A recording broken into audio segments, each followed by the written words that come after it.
حضرت عمر فاروق رضی اللہ تعالی عنہ. حضرت عمر معمولی شخص نہیں، معمولی آدمی نہیں. کچھ لوگ صدیوں کے بعد پیدا ہوتے ہیں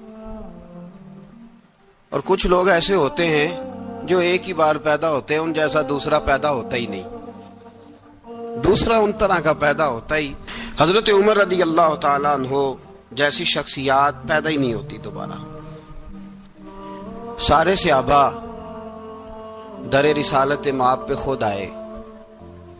یہ وہ عظیم شخص ہے جسے اللہ کے محبوب نے اللہ سے مانگ کے لیا، کہا اے اللہ یہ مجھے دے دے.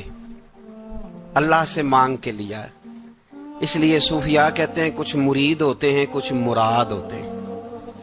کچھ مرید ہوتے ہیں کچھ مراد ہوتے ہیں. مرید وہ ہوتا ہے جو چل کے آتا ہے، آ کے مرید ہوتا ہے. مراد وہ ہوتا ہے جسے کہا جاتا ہے کہ یہ کبھی میرا بن جائے نا، یہ کبھی آ جائے نا، میرا بن جائے، اس کو مراد کہتے ہیں. حضرت عمر مصطفیٰ کریم کی مراد ہیں، حضور کی مراد ہے. اللہم اعز الاسلام بے اسلام عمر ابن خطاب.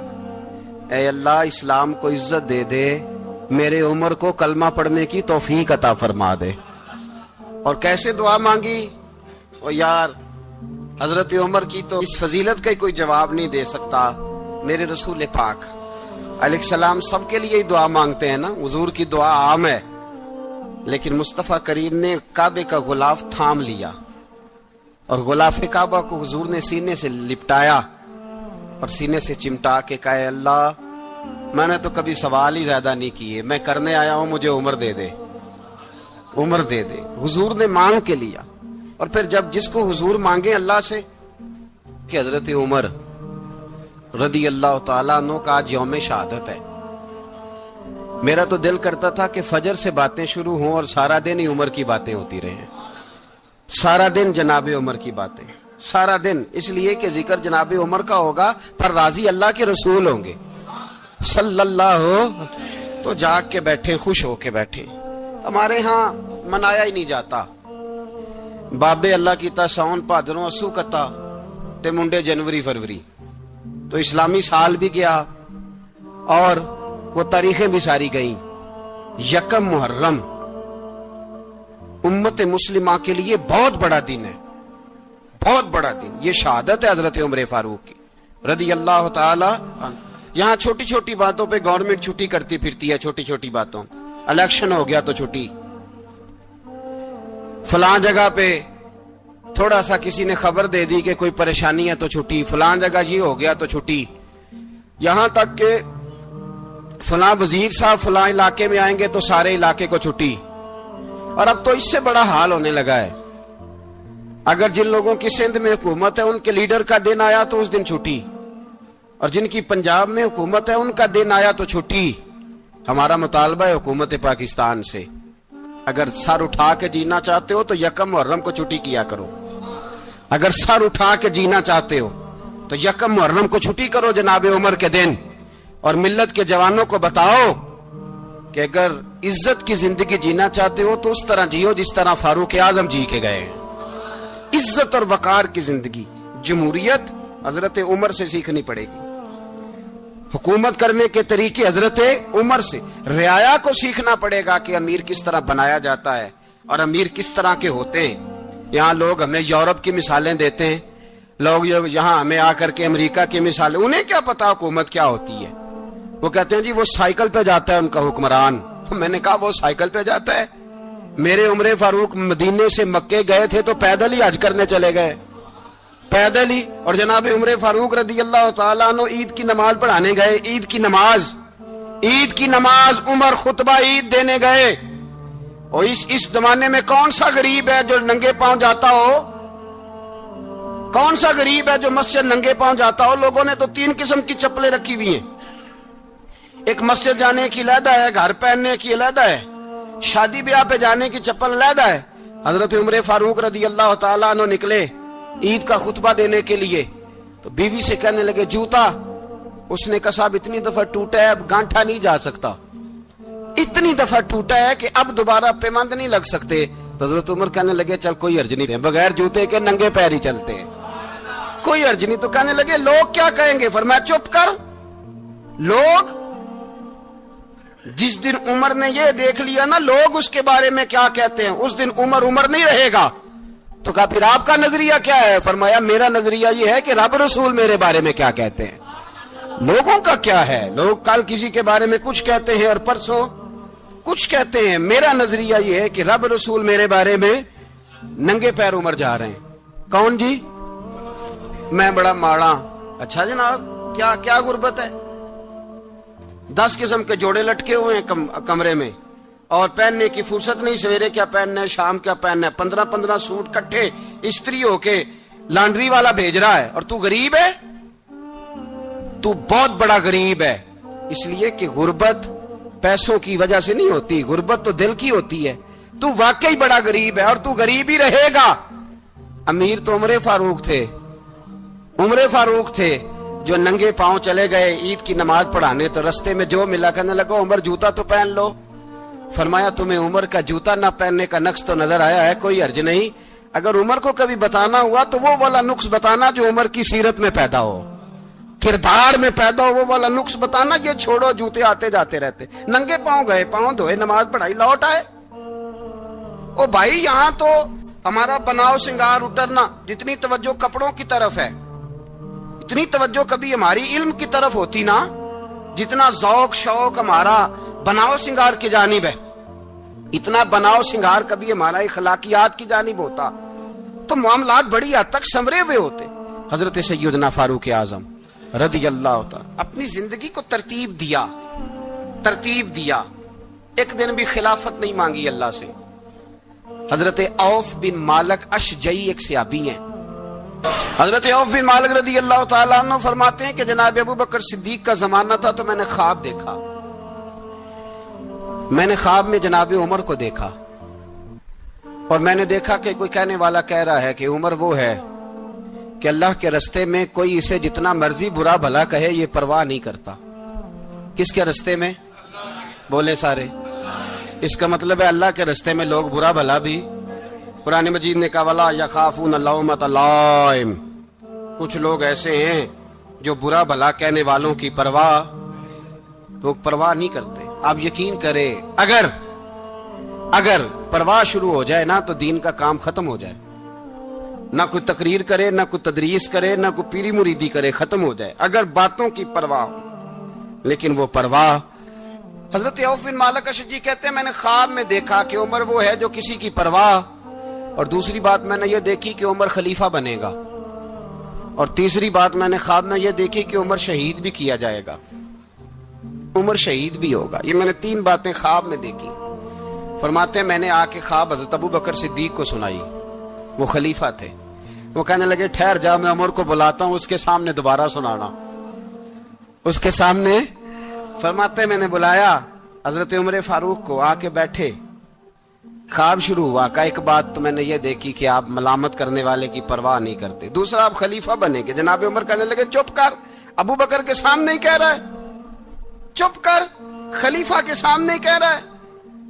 تو حضرت ابو بکر صدیق کہنے لگے عمر اسے کہنے دو، مجھے لگتا ہے رب کی رضا یہی ہے کہ میرے بعد اگر مصطفیٰ کا منبر ملے تو عمر کو ہی ملے، اسے کہنے دو۔ یار یہاں تو لوگ ڈینگے مارتے ہیں، یہاں تو لوگ دعوے کرتے ہیں میرے سامنے فلانے کو بھی بٹھاؤ، فلانے کو بھی بٹھاؤ، اس کو کیا پتا، اس کو کیا پتا، یہ تو بڑکے مارنے کا دور ہے۔ حضرت عمر رضی اللہ تعالیٰ عنہ کو تیسری بات کہی، حضرت عوف بن مالک نے کہا آپ شہید کیے جائیں گے، میں نے خواب دیکھی ہے۔ نیک لوگوں کے خواب بڑی حد تک سچے ہوتے ہیں۔ کہا میں نے خواب دیکھی ہے۔ تو حضرت عمر کہنے لگے شہید تو دلیر لوگ ہوتے ہیں، شہید تو دلیر، جسے سارا زمانہ دلیر کہہ رہا ہے وہ اپنے بارے میں کیا کہہ رہے ہیں؟ کہتے ہیں شہید تو دلیر، میں تو کاہل سا آدمی ہوں، سست آدمی ہوں، میں تو اتنا کام ہی نہیں کرتا، تو یہ خواب تو نے جو دیکھا ہے نا پھر سے دیکھنا۔ تو ابو بکر صدیق فرمانے لگے عاجزی نہ کر، انکساری نہ کر، تو جو کہہ رہا ہے ٹھیک کہہ رہا ہے، لیکن مجھے سن کے شکر بھی ہوا ہے اور افسوس بھی ہوا ہے۔ افسوس اس بات کا کہ تیرے جیسا بطل عظیم چلا جائے گا، اور شکر اس بات کا کہ رب تجھے زندگی بھی اعزاز والی دے گا، اور شہادت کی موت دے کے اللہ تجھے موت بھی عزت والی عطا فرمائے گا. اللہ موت بھی تجھے عزت والی دے گا, تجھے کاہلوں جیسی موت اللہ. حضرت فاروق اعظم رضی اللہ. او بھائی یہاں تو اس زمانے کا سب سے بڑا مسئلہ پروٹوکول ہے. لوگوں پتہ ہوتا ہے کامل پیر ہے, کامل مرشد ہے, لوگ نہیں جاتے. میں کسی کا مرید ہو جاؤں, میرا پروٹوکول کدھر گیا؟ پتہ ہوتا ہے یہ کامل استاد ہے, میں اس کے پاس بیٹھوں گا تو میری تربیت کرے گا, لیکن لوگ شاگرد نہیں بنتے. میں کدھر گئی؟ یہ پروٹوکول کی مصیبت ہے نا, اس نے بڑے بڑے لوگ زیرو کر دیے, بڑے بڑے لوگ. اور یہ مت سمجھے کہ آپ کا وزیر اعظم پروٹوکول لیتا ہے یا آپ کا صدر پروٹوکول, وزراء, ایسی کوئی بات نہیں. ہم چھوٹے طبقے سے لے کر بڑے سارے پروٹوکول کے قائل ہیں. ہمارا تو داماد بھی کہتا ہے کہ مجھے پوچھا نہیں میں تمہارے گھر کیوں آؤں. ہمارا تو بھائی ہر شخص اعلان کرتا ہے پروٹوکول کا, فلانے نے عزت نہیں دی تو واپس آ جاؤ, فلانے نے سلوٹ نہیں کیا تو واپس آ جاؤ. لوگ جہاں سلوٹ کرنا چاہیے وہاں بھی سلوٹ کرانے کے قائل ہیں. پر حضرت عمر رضی اللہ تعالی, حضرت عمر کی سادگی اور پھر جناب عمر کی عاجزی, جب انسان اپنے اوپر سوار کر لیتا ہے نا, سوار کر لیتا ہے, میں بدکار پرانا خادم کسے در ملی نٹ ہوئی, تے واصف یار نے نظر جو کی تھی تے واصف ہی. میں اکثر سوچتا ہوں حضور نے جہاں بھی کہا نا, فرمایا میرے بعد نبی ہوتے تو خطاب کے بیٹے عمر ہوتے. حضور نے فرمایا عمر جس رستے سے جاتا ہے شیطان وہ رستہ بدل جاتا ہے. نبی پاک صلی اللہ علیہ وسلم نے فرمایا میرا عمر وہ ہے کہ اس کی زبان پر حق جاری ہے. حضور علیہ الصلوۃ والسلام نے فرمایا 950 سال حضرت جبریل میرے عمر کی شان بیان کریں تو ان کی عظمت ختم نہیں ہوتی. 950 سال جبریل عظمت بیان کرے تو ختم نہیں ہوتی. یہ بات ہے حضرت عمر کی. اور فرمایا عمر ابو بکر کی نیکیوں میں سے ایک نیکی ہے, یہ شان ہے اب عمر فاروق رضی اللہ تعالیٰ عنہ کی. حضور نے فرمایا میرے بعد نبی ہوتے تو عمر ہوتے, جس گلی سے عمر آئے شیطان رستہ بدل جائے. میرے عمر فاروق کی شان 950 سال بیان ہو تو ختم نہ ہو.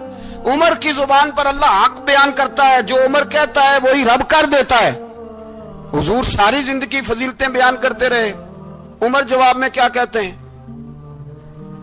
کوئی بتائے نا کہ یہ والی حدیثیں کبھی عمر نے بھی روایت کی ہوں کہ حضور نے میرے بارے میں یہ کہا ہے. یہ روایتیں وہ روایت نہیں کرتے. ان سے جب لوگ کہتے عمر تیری بڑی بات ہے تو عمر رو پڑتے, کہتے میں تو اونٹ چرانے والے باپ کا بیٹا ہوں, میں تو اونٹ چرانے والے باپ کا بیٹا, اونٹ چرا. اس سے آگے عمر گئے ہی نہیں ساری زندگی, اس سے آگے لفظ ہی نہیں ادا کی. اور میں تو بھائی اونٹ چرانے والا, میرا باپ تو اونٹ چرایا کرتا تھا, 10 اونٹ تھے, میری ڈیوٹی ہوتی تھی, سنبھالے نہیں جاتے تھے, ابا ڈنڈوں سے مارتا تھا. ساری زندگی عمر حج کرنے گئے, ایک خشک تنا کھجور کا عمر فاروق رضی اللہ تعالیٰ عنہ نے اس کو اپنے کلاوے میں لیا, رونے لگے. لوگوں نے کہا عمر کیا ہوا؟ فرمانے لگے یہاں میں اونٹ چرایا کرتا تھا, یہاں میں اونٹ چراتا تھا, 10 اونٹ سنبھالے نہیں جاتے تھے. دیکھو رسول اللہ کی شان, آج ساری امت چلانے کا طریقہ عطا فرما دیا ہے. ساری نظریے سے پیار. یار پیسہ کس کو برا لگتا ہے؟ آپ جس آدمی کی 50 کروڑ کی پراپرٹی ہے اس کو پوچھیں سب سے غریب, آپ کو وہی نظر آئے گا. وہ کہے گا میں ٹائٹ ہوں, حالات بڑے. میں کئی باری پوچھے انہوں نے, میں کہتا ترجمہ بھی 10 چھڑوں کی, ہمیں تو سمجھ نہیں آتی. اور ٹائٹ حالات کون سے ہوتے ہیں جی؟ جس آدمی کا کروڑوں میں کاروبار ہے نا, اس کو آپ چھیڑے وہ رونے لگ جائے گا, رونے. تو کئی میں نے ایسے دیکھے کرائے کا مکان ہے, ان سے پوچھے صاحب کیا حال ہے, تو کہتے ہیں جتنی اللہ نے شان والی زندگی ہمیں عطا کی ہے کسی کو نہیں دی ہوئی. اس کا مطلب ہے خوشی بھی یہی ہے اور غم بھی یہی ہے. اندر سے خوشی ہے, اندر سے ہی. تو نے اگر راضی رہنا ہے تو ادھر سے رہنا ہے, ناراض رہنا ہے تو بس اپنے آپ کو خوش رکھے گا تو ہو جائے گا. سارے صحابہ مل کے آئے, کہنے لگے عمر فاروق سے کہنا ہے نبی پاک کے زمانے میں تو ظاہراً غربت تھی, ابو بکر کے دور میں بھی غربت تھی, اب تو بڑا محال ہے. عمر سے سفارش کرو کہ عمر نیا کرتا پہنا کرے. ملکوں کے سفیر آتے, عمر وہی پھٹی پرانی چادر اوڑھ کے اور وہی کئی جگہ پہ پیوند لگے سوٹ پہن کے سفیروں کے سامنے بیٹھ جاتا ہے. عمر کو مشورہ دو, طے ہو گئی بات. سب نے جب مشورہ دے لیا تو سارے کہنے لگے یہ بتاؤ شیر کی مونچھ کو ہاتھ کون لگائے گا؟ کہنا کس نے ہے؟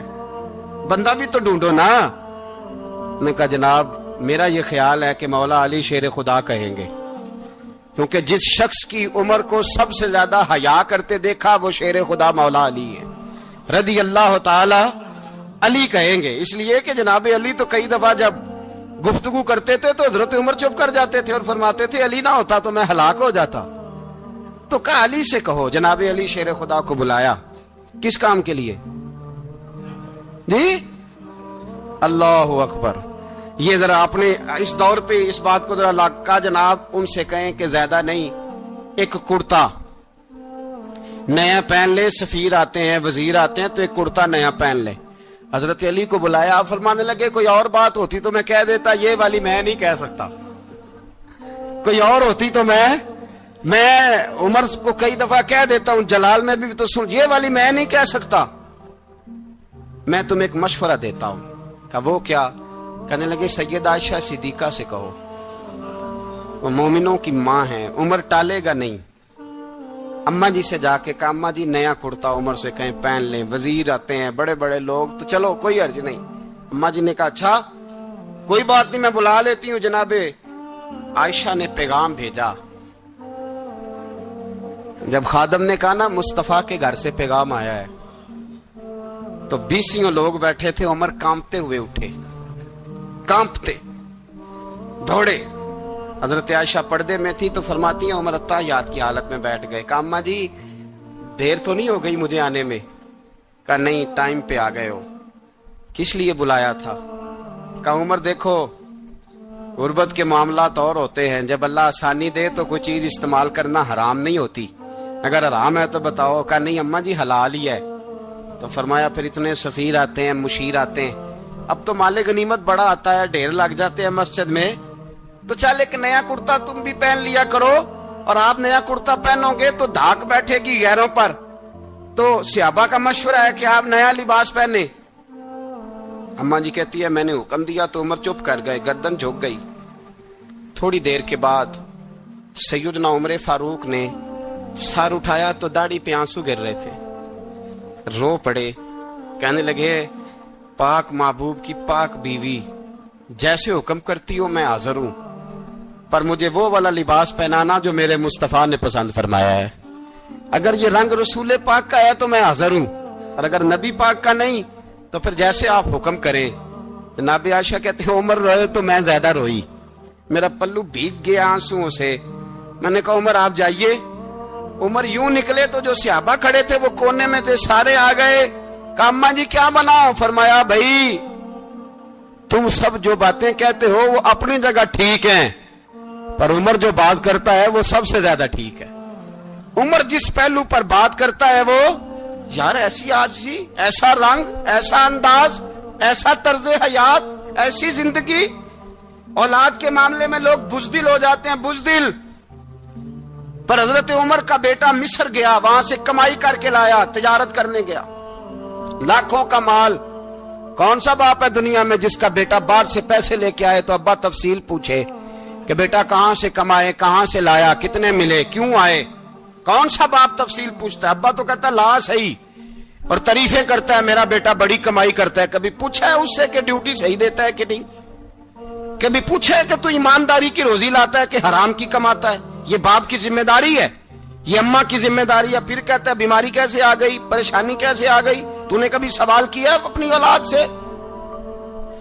حضرت عمر فاروق رضی اللہ تعالیٰ عنہ کا بیٹا مصر سے پیسے کما کے لایا تو جناب عمر نے بلایا، فرمایا بیٹے اتنی تو تیرے پاس راس ہی نہیں تھی، تھوڑے سے تو پیسے لے کے گیا تھا، اتنی کمائی کیسے ہو گئی؟ اتنے تو پیسے نہیں تھے صاحب، کہاں سے کمائی لائے؟ اس نے کہا ابا جی وہ جو میرے چچا ہے نا مصر کے گورنر، آپ کے دوست، انہوں نے میری مدد کی ہے۔ فرمایا جتنے لوگ گئے تھے سب کی ہے مدد اس نے؟ کہا نہیں صرف میری کی۔ فرمایا تیری کیوں کی؟ تیری کیوں کی؟ کہا حضور آپ کے دوست ہیں۔ فرمایا چپ کر، حضور انہوں نے مجھے اتنے پیسے دیے، میں نے کاروبار میں ڈالے تو نفع آیا تو میں ان کی رقم دے کے۔ فرمایا خاموش ہو جا، باقی جتنے لوگ گئے تھے سب کی مدد کی اس نے؟ کہا نہیں حضور صرف میری کی۔ فرمایا اس نے تیری مدد نہیں کی، اس نے خلیفہ کے بیٹے کی مدد کی، اس لیے کہ وہ خلیفہ کو اپنے حق میں نرم کر سکے۔ فرمایا آدھا مال تیرا ہے، آدھا مال غنیمت کا ہے، مال خزانہ کا ہے، مسلمانوں کا ہے، اس لیے کہ تو جو وہاں سے مال کما کے لایا ہے وہ اپنے باپ کے خلیفہ ہونے کی وجہ سے کما کے لایا ہے، لہذا رکھ ادھر۔ یہاں کہتے ہیں کدھر سے آیا، کیسے آیا، کون سا حساب دیں، کیا کریں؟ او بھائی حضرت عمر رضی اللہ تعالیٰ عنہ کا اپنی اولاد کے بارے میں یہ رنگ ہے۔ ایک جنگ سے نا خوشبو آئی، خوشبو بڑی مہنگی ہوتی تھی، عرب میں خوشبو آج بھی بڑی مہنگی ہے، وہ زیادہ استعمال کرتے ہیں۔ میری باتوں کی سمجھ آ رہی ہے میرے بھائیوں؟ بڑی مہنگی خوشبو تھی۔ جب وہ خوشبو آئی تو حضرت عمر نے کہا، گھر میں پہلے پہنچی حضرت عمر کے، چونکہ زیادہ عورتیں استعمال کرتی تھی گھر کے اندر خوشبو، مرد بھی لگاتے تھے۔ حضرت عمر نے اپنی بیوی سے کہا، آپ کی زوجہ تو تھی وہ بڑی خوشبو کو پسند کرتی تھی۔ حضرت عمر نے اپنی زوجہ سے کہا کہ خوشبو لاؤ، میں نے ایک عورت کی ڈیوٹی لگائی ہے، وہ خوشبو تول کے نا تو حصہ برابر صحابہ میں بانٹ دے گی۔ تو آپ کی زوجہ کہنے لگی، کسی بی بی کی ڈیوٹی لگانے کی کیا ضرورت تھی، میں جو موجود تھی میں بانٹ دیتی ہوں تول کے حصہ برابر۔ آپ نے فرمایا نہیں تو رہنے دے، اور فلانی بی بی بانٹے گی۔ کہا حضور میں نے بھی بانٹنی ہے، میرے پہ کچھ حق ہے؟ آپ نے فرمایا نہیں، تو تفصیل نہ پوچھ، تو خوشبو دے دے، کوئی اور بانٹے گی۔ خاتون خانہ تھی نا، کہنے لگی نہیں مجھے بھی آج آپ کو بتانا ہی پڑے گا کہ کوئی جو بانٹ سکتی ہے تو میں کیوں نہیں بانٹ سکتی؟ زوجہ کہتی عمر نے بات کی تو میری چیخیں نکل گئی۔ حضرت عمر فرمانے لگے، جب تو خوشبو بانٹے گی نا تیرے ہاتھوں کو بھی لگے گی، تیرے دوپٹوں کو بھی لگ جائے گی۔ اگر رب کریم نے مجھ سے سوال پوچھا کہ عمر خوشبو تو مسلمانوں کی تھی، تیری بیوی کے دوپٹے کو کیوں لگ گئی، تو میں اللہ کے حضور کیا جواب دوں گا؟ اگر اللہ نے یہ سوال کیا کہ تیری بیوی نے کیوں لگائی، وہ تو حصہ تھا مسلمانوں کا، تو نے تیری بیوی نے کیوں لگائی؟ تو فرمایا میں نہیں چاہتا کہ اللہ کے حضور مجھے اور تجھے باز پرس ہو، لہذا کسی اور کو بانٹنے دے۔ زوجہ روئی اور تڑپ کے کہنے لگی، عمر مجھے لگتا ہے صبح قیامت بھی تیری بیوی ہونے کی وجہ سے اللہ مجھے جنت عطا فرما دے گا، تیری زوجہ ہونے کی برکت سے۔ بھائی یہ معیار رکھا، خدا کی قسم ایسا شخص تاریخ میں دوبارہ نہیں آیا۔ اتنا بڑا آدمی، اتنا بڑا شخص، اتنا بڑا آدمی، اور پھر رنگ یہ ہے کہ عمر 22 لاکھ مربع میل کا حکمران، 22 لاکھ، اور کھجور کے درخت کے نیچے مٹی کا ڈھیلا لے کے سو گئے ہیں، پرواہ کوئی نہیں، کوئی مسئلہ ہی نہیں۔ 2 غلام ساتھ بیٹھے تو ایک روٹی حضرت عمر نے گھر سے منگوائی، تھوڑا سا سرکہ، تو غلام کہنے لگے ہم نے بھی کھانی ہے۔ فرمایا کوئی حرج نہیں، روٹی کو پیٹ بھر کے کھانا ضروری تو نہیں، 3 حصوں میں بانٹ لیتے۔ ایک آدمی آیا ہوا تھا مصر کا رہنے والا ملنے کے لیے، اس نے پوچھا عمر کدھر ہیں، تو کہا وہ ادھر جاؤ مسجد میں بیٹھے ہوں گے، اور واپس آیا تو کہنے لگا وہاں تو 3 غلام بیٹھے ہیں، ایک روٹی بانٹ کے کھا رہے ہیں، لگتا ہے کئی دنوں سے روٹی نہیں ملی۔ کہا 3 غلام تو کوئی نہیں، وہاں 2 ہی تھے، تیسرے تو امیر المومنین تھے۔ اس نے کہا نہیں 3 غلام ہیں، کپڑے بھی ایک طرح کے پہنے ہوئے، بلکہ 2 کے تو پھر صحیح ہیں، تیسرے کے تو زیادہ ماڑے ہیں، کپڑے بھی ایک طرح کے، کھانا پینا بھی ایک طرح کا، اور ان کا نشست برخاست بھی ایک طرح کی ہے، لہذا کوئی فرق نہیں۔ حضرت ابو ہریرہ کہتے ہیں میں لے کے آیا، اور جناب عمر کو جب میں نے کچی زمین میں تامت سمیٹ بیٹھے دیکھا تو میں رو پڑا۔ میں نے اس مصر سے آنے والے کو کہا تو اس کے جلوے دیکھ، اگر اس کی ذات میں اتنا حسن ہے تو محمد عربی کا مقام کیا ہوگا؟ یہ مقام غور ہے، مقام غور۔ 10 محرم کو لوگ دیگے پکائیں گے نا، نہیں پکانی ہے؟ کوئی بول دے نہیں، ہاں نہ نہیں کر دے، پروگرام بدلیا تو نہیں دی عید کی کہ وہ ایک کام شروع ہویا ہے لات ٹیٹ ہونے والا، کیوں جی پکنی ہے نا دیکھیں 10 محرم کو انشاءاللہ تعالی، ہم بھی پکائیں گے انشاءاللہ، یہاں بھی پروگرام ہوگا۔ تو 10 محرم کو جو دیگ پکنی ہے تو ایسا نہیں ہو سکتا کہ 1 محرم کو حضرت عمر کے نام کی بھی کوئی پک جائے۔ اگر امام حسن حسین کے نام کی دیگیں پکے تو جو امام حسن حسین سے پیار کرنے والے ہیں، جو امام حسن حسین سے، ہم لوگوں نے بھی عجیب رٹا اپنایا ہے نا، ہم لوگ بات کا ایک پہلو دیکھتے ہیں دوسرا نہیں دیکھتے۔ حضرت امام حسن اور حسین کو بھی نبی پاک نے شہید کہا، اور جناب عمر کو بھی رسول اللہ نے خود شہید فرمایا، فرمایا شہید ہے، خود فرمایا اپنی زبان سے کہ یہ شہید ہے، خود میرا عمر شہید ہے۔ تو ان کے نام کی دیگ نہیں پکنی چاہیے؟ اس طرف نہیں ہماری توجہ ہونی چاہیے؟ اور اہل بیت نبوت، یہ بات میں پہلے بھی کرتا ہوں، آج پھر کرنا ضروری سمجھتا ہوں، اہل بیت کا پیار سن لو کان کھول کے، اہل بیت کا پیار اگر ہمیں کسی نے سکھایا ہے تو سیدنا عمر فاروق نے سکھایا ہے۔ اہل بیت نبوت کی محبت اگر کسی نے سکھائی ہے تو کس نے سکھائی ہے؟ بول کے بتائیے۔ حضرت عمر نے، اہل بیت کا پیار ہمیں حضرت عمر نے بول کر کے سکھایا ہے۔ بھائی یاد رکھیں، کسی کی طاقت نہیں تھی دم مارنے کی حضرت عمر کے سامنے، طاقت ہی نہیں تھی۔ کیسر و کسرا کانپ جاتے تھے، جرأت ہی نہیں کرتے تھے حضرت۔ اور ہمارے تو تعلقات بڑے ہیں نا غیروں سے۔ حضرت ابو موسیٰ اشعری رضی اللہ تعالیٰ عنہ فرماتے ہیں میرا منشی سائی تھا، وہ کاتب کہتے تھے وہ لوگ، میرا حساب کتاب عیسائی تھا۔ تو فرماتے ہیں ایک دن میں نے وہ سارا حساب کتاب لین دین کے حضرت عمر کو دکھائے تو فرمانے لگے جس نے لکھے ہیں اس کو بلاؤ۔ کہنے لگے حضور مسجد نہیں آ سکتا۔ کیوں نہیں آ سکتا؟ کہنے لگے وہ عیسائی ہے۔ کہتے ہیں حضرت عمر جلال میں آ گئے۔ آپ فرمانے لگے جنہیں رب دور کرتا ہے تم کیوں قریب کرتے ہو؟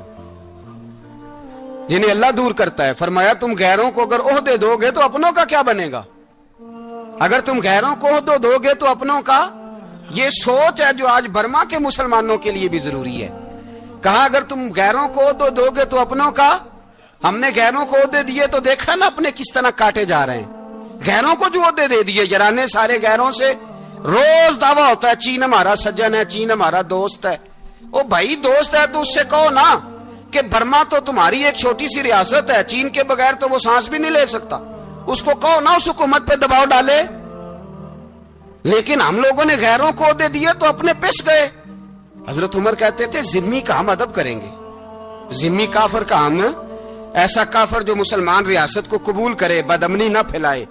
ایک آدمی کو آپ نے دیکھا آنکھوں سے نابینا ہے اور بھیک مانگ رہا ہے، تو حضرت عمر کو نظر آ گیا۔ فرمایا کون ہو؟ اس نے کہا میں یہودی ہوں۔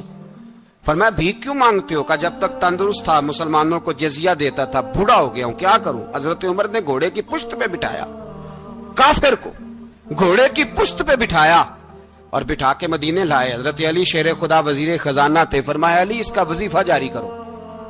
کہا یہ کون ہے؟ فرمایا یہ یہودی ہے لیکن یہ ہمیں جزیہ دیتا رہا، بوڑھا ہو گیا بیچارہ، بھیک مانگنے پہ مجبور ہے، ہماری حکومت کے اندر رہتا ہے، اس کا پورا وظیفہ جتنا خرچہ اتنا وظیفہ لگاؤ۔ حضرت علی کہتے ہیں میں وظیفہ لگا رہا تھا اور وہ میرے نبی کا کلمہ پڑھ رہا تھا، وہ رسول اللہ کا کلمہ پڑھ رہا تھا۔ یہ مزاج، یہ نہیں کہ کافر۔ حضرت عمر نے گورنروں کو خط لکھے تھے کہ زبردستی کسی کو مسلمان نہیں کرنا، جہاں ان کی عبادت گاہیں بنی ہو گرانی نہیں، کوئی مندر کوئی گرجا ضائع نہیں کرنا۔ اسلام سب کو جینے کا موقع دیتا ہے، پر بے ایمانو ظالموں بدذاتوں تمہیں یہ کہتا ہے کہ ہم تمہیں جینے کا موقع دیتے، تم بھی مسلمانوں کو جینے کا موقع دو۔ یہ جہاں بستے ہیں جہاں رہتے ہیں انہیں وہاں جینے کا موقع دو، انہیں بھی اللہ اکبر کہنے کا موقع دو، انہیں بھی قرآن پڑھنے کا موقع دو، انہیں بھی رسول اللہ پر درود پڑھنے کا موقع دو۔ ہمارے ملک میں عیسائی اپنی مرضی سے کھلے عام تبلیغ کرتے ہیں، یہاں تو چینل چلائے ہیں عیسائیوں نے۔ کسی مذہبی جماعت نے کبھی جلوس نکالا ہے کہ عیسائیوں کا چینل بند کرو؟ بولے نکلا ہے کہ نہیں نکلا؟ کتنے ظلم کی بات ہے۔ ہم جب غیر کو اتنا تحفظ دیتے ہیں، اتنا تحفظ دیتے ہیں، ہم نے دیکھا ہے مجھے بیسیوں لوگوں نے عید پہ ٹیلی فون کیے کہ عیسائیوں کو قربانی کا گوشت دے لیں، مجبور ہیں جی، دروازے پہ آ گئے ہیں، ہمارے کام کاج کرتے ہیں۔ بیسیوں لوگ، عام آدمی کے دل میں ان کا اتنا جذبہ ہے، وہ مسائل کا بیان کرنا ایک علیحدہ بات، لیکن ہمارے دل کافر کے حق میں بھی نرم ہو جاتے۔ تم کس قدر زیادہ بے ایمان ہو اور کفر کس قدر زیادہ ذلیل ہو گیا ہے کہ مسلمان کے حق میں نرم ہوتا ہی نہیں۔ اور اس سے بڑے ذلیل وہ ہیں جو ان ذلیلوں کے سپورٹر ہیں، وہ کسی عرب ملک کے حکمران ہو یا کسی اور جگہ کے، وہ بڑے ذلیل ہیں جو ان ذلیلوں کے سپورٹر ہیں، جو برما کی بچیوں کے قتل پر اپنی حکومتیں چمکا رہے ہیں، انہیں شرم نہیں آتی۔ اس قدر مسلمان تڑپا ہے لیکن ان بے غیرتوں کو ذرا ہوش نہیں آئی، اور یہ ان کے کماش، ان کے دلال جو ہر جگہ ان کی سپورٹ کر کے اپنی حکومتیں قائم کرتے ہیں، بے ایمانوں کو پتہ نہیں کہ کب ان پر اللہ کا عذاب اترے گا اور کس طرح ان کے پرخشے اڑیں گے۔ تمہیں اپنی ذلت اور رسوائی نظر نہیں آ رہی کہ زمین کس طرح تمہارے لیے تنگ ہو گئی ہے؟ اس سے زیادہ اور تمہاری رسوائی کیا ہوگی؟ ڈرو اللہ سے، اور یہ تو دنیا کا عذاب ہے۔ ان بطش ربک لشدید، میرا رب کہتا ہے قیامت تو قائم ہونے دے، اتنا سخت تیرے رب کی پکڑ ہے اتنی کسی دوسرے کی ہو سکتی؟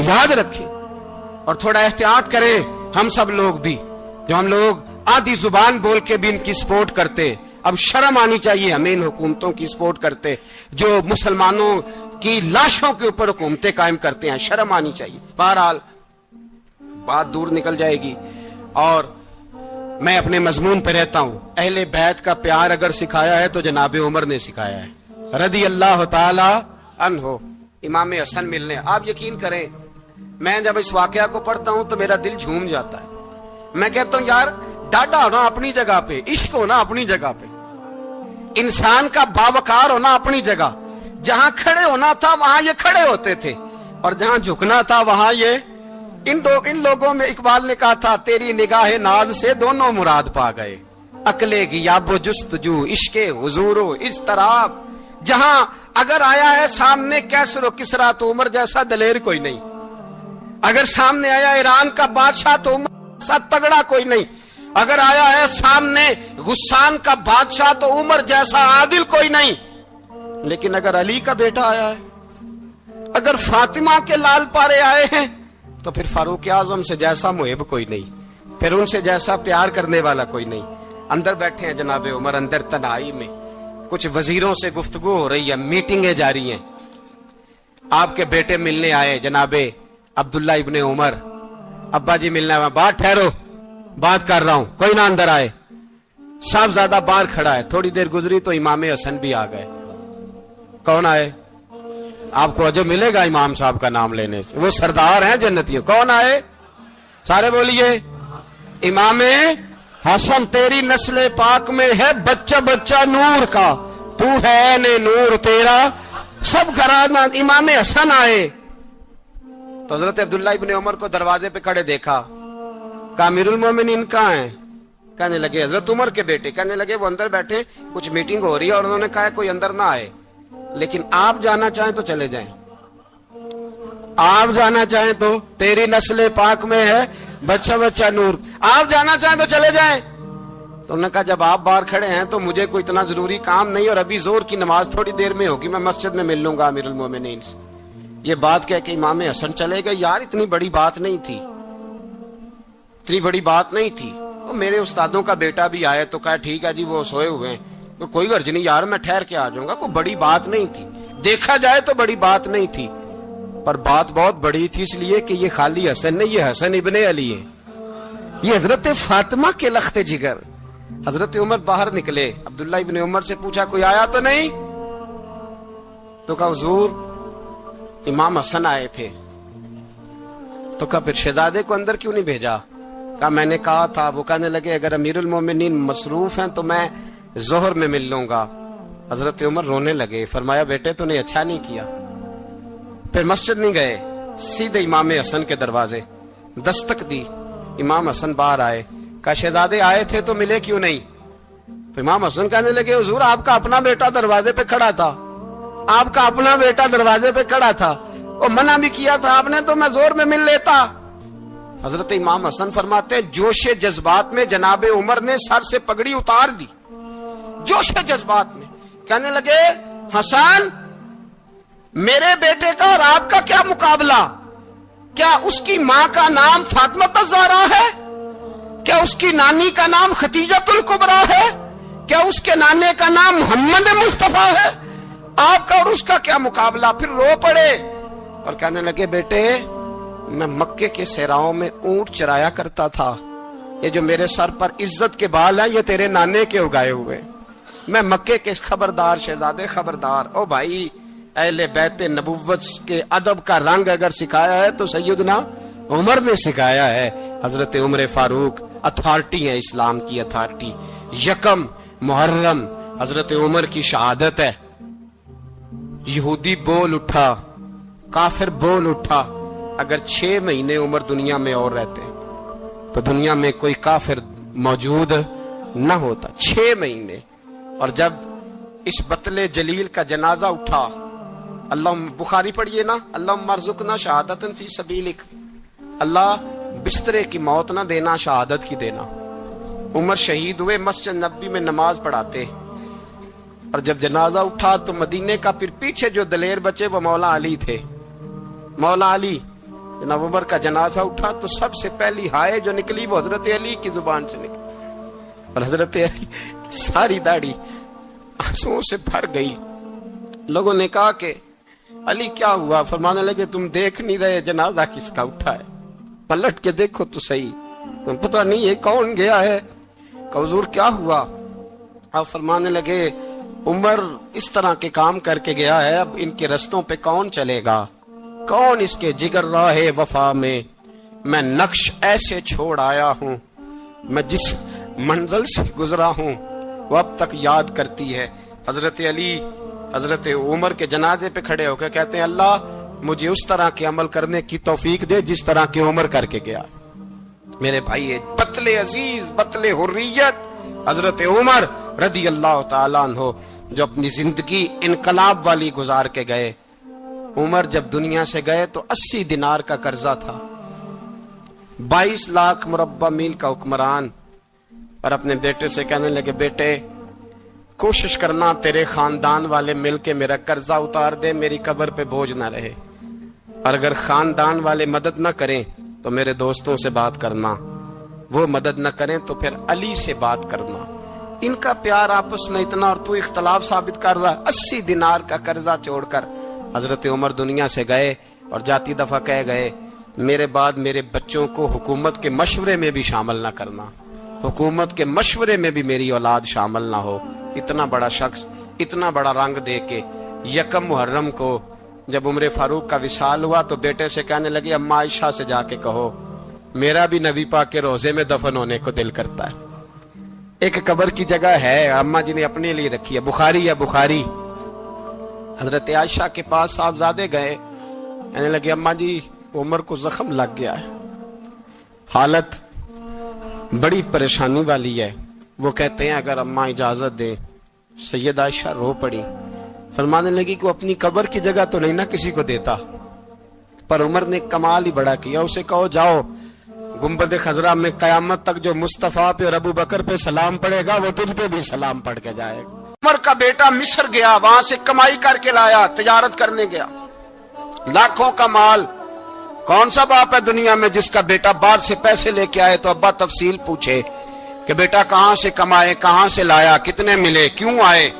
کون سا باپ تفصیل پوچھتا ہے؟ ابا تو کہتا لا صحیح، اور تعریفیں کرتا ہے میرا بیٹا بڑی کمائی کرتا ہے۔ کبھی پوچھا ہے اس سے کہ ڈیوٹی صحیح دیتا ہے کہ نہیں؟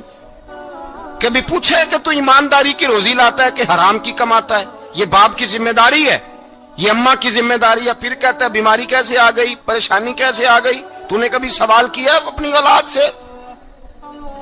حضرت عمر فاروق رضی اللہ تعالیٰ عنہ کا بیٹا مصر سے پیسے کما کے لایا تو جناب عمر نے بلایا، فرمایا بیٹے اتنی تو تیرے پاس راس ہی نہیں تھی، تھوڑے سے تو پیسے لے کے گیا تھا، اتنی کمائی کیسے ہو گئی؟ اتنے تو پیسے نہیں تھے صاحب، کہاں سے کمائی لائے؟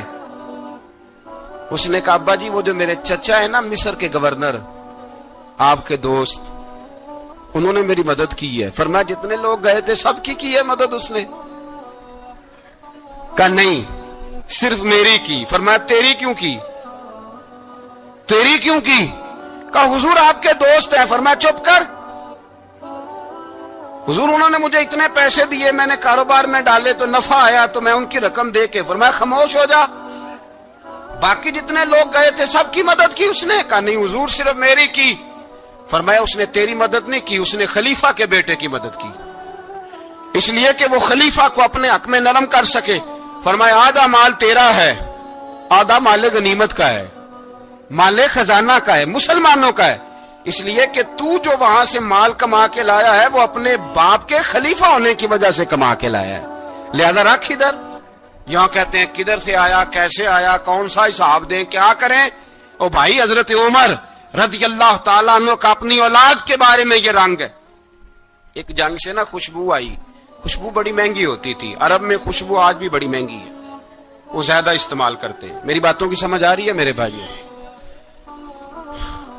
بڑی مہنگی خوشبو تھی۔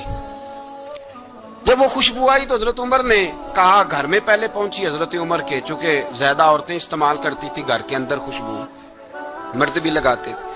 حضرت عمر نے اپنی بیوی سے کہا، آپ کی زوجہ تو تھی وہ بڑی خوشبو کو پسند کرتی تھی. حضرت عمر نے اپنی زوجہ سے کہا کہ خوشبو لاؤ، میں نے ایک عورت کی ڈیوٹی لگائی ہے، وہ خوشبو تول کے نا تو حصہ برابر صحابہ میں بانٹ دے گی.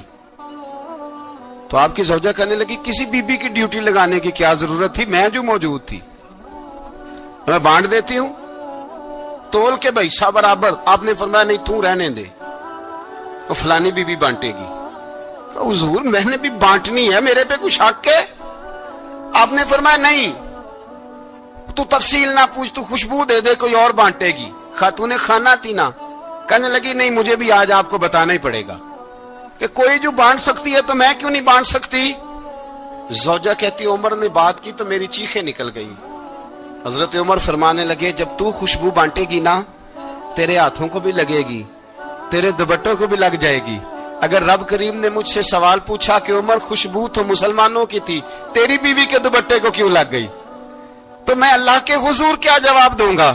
اگر اللہ نے یہ سوال کیا کہ تیری بیوی نے کیوں لگائی، وہ تو حصہ تھا مسلمانوں کا، تو نے تیری بیوی نے کیوں لگائی؟ تو فرمایا میں نہیں چاہتا کہ اللہ کے حضور مجھے اور تجھے باز پرس ہو، لہذا کسی اور کو بانٹنے دے. زوجہ روئی اور تڑپ کے کہنے لگی عمر مجھے لگتا ہے صبح قیامت بھی تیری بیوی ہونے کی وجہ سے اللہ مجھے جنت عطا فرما دے گا، تیری زوجہ ہونے کی برکت سے. بھائی یہ معیار رکھا، خدا کی قسم ایسا شخص تاریخ میں دوبارہ نہیں آیا. اتنا بڑا آدمی، اتنا بڑا شخص، اتنا بڑا آدمی، اور پھر رنگ یہ ہے کہ عمر 22 لاکھ مربع میل کا حکمران، 22 لاکھ، اور کھجور کے درخت کے نیچے مٹی کا ڈھیلا لے کے سو گئے ہیں، پرواہ کوئی نہیں، کوئی مسئلہ ہی نہیں.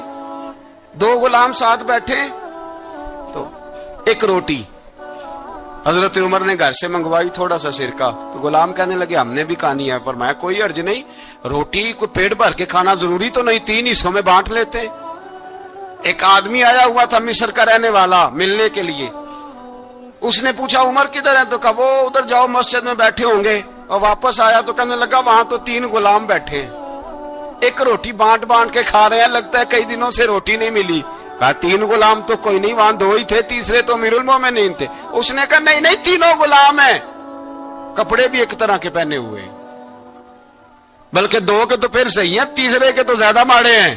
کپڑے بھی ایک طرح کے، کھانا پینا بھی ایک طرح کا، اور ان کا نشست برخاست بھی ایک طرح کی ہے، لہذا کوئی فرق نہیں. حضرت ابو ہریرہ کہتے ہیں میں لے کے آیا، اور جناب عمر کو جب میں نے کچی زمین میں تامت سمیٹ بیٹھے دیکھا تو میں رو پڑا. میں نے اس مصر سے آنے والے کو کہا تو اس کے جلوے دیکھ، اگر اس کی ذات میں اتنا حسن ہے تو محمد عربی کا مقام کیا ہوگا. یہ مقام غور ہے، مقام غور. 10 محرم کو لوگ دیگے پکائیں گے نا، نہیں پکانی ہے؟ کوئی بول دے نہیں، ہاں نہ نہیں کر دے، پروگرام بدلیا تو نہیں دی عید کی کہ وہی کام شروع ہوا ہے لات ٹائٹ ہونے والا. کیوں جی پکنی ہے نا دیکھیں 10 محرم کو انشاءاللہ تعالی، ہم بھی پکائیں گے انشاءاللہ، یہاں بھی پروگرام ہوگا. تو 10 محرم کو جو دیگ پکنی ہے تو ایسا نہیں ہو سکتا کہ 1 محرم کو حضرت عمر کے نام کی بھی کوئی پک جائے.